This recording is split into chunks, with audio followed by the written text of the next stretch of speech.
Hi, good evening everyone. Ito po ay isang awit. Ang pamagat ay bahay.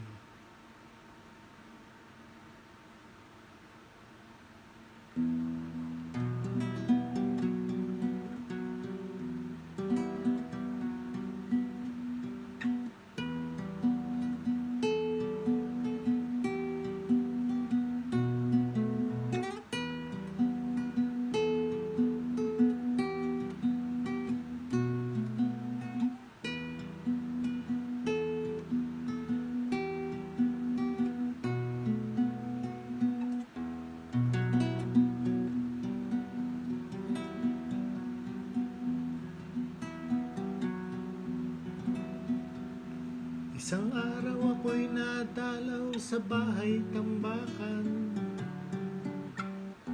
15 mag-anak ang do'y nagsiksikan, nagtitiis sa munting barong-barong na sira-sira. Habang doon sa isang mansyon halos walang nakatira.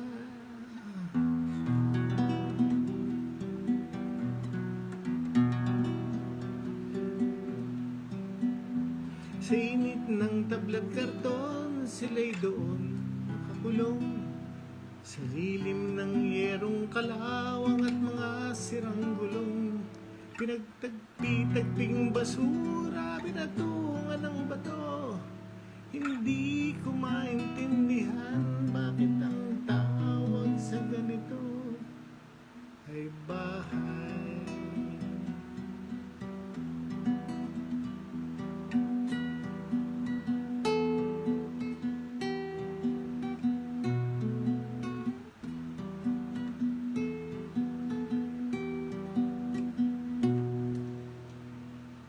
Isinulat ko na nakita ng aking mga mata ang kanilang kalagayan, ginawan ko ng kanta, iginuhit at isinilarawan ang naramdaman at sinangguni ko sa mga taong marami ang alam.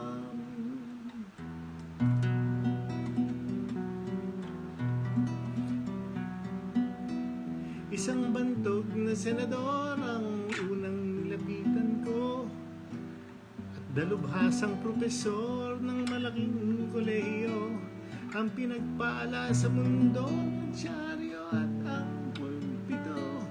Lahat sila ay nagkasundo na ang tawag sa ganito ay bahay.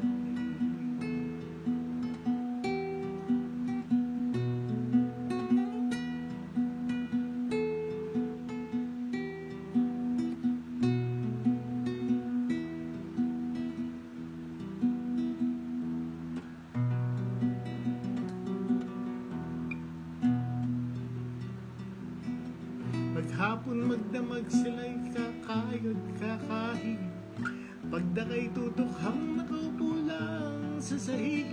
Sa papag na gutay-gutay, pipiliting hihimlay, di hamak na mas mainampa ang pahingahan ng mga mayayamang patay.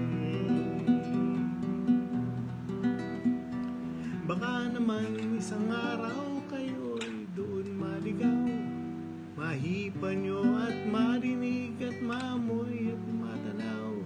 Hindi ako nangungutya, kaya na rin ang magpasya. Sa palagay ninyo kaya ito sa mata ng may likha ay bahay.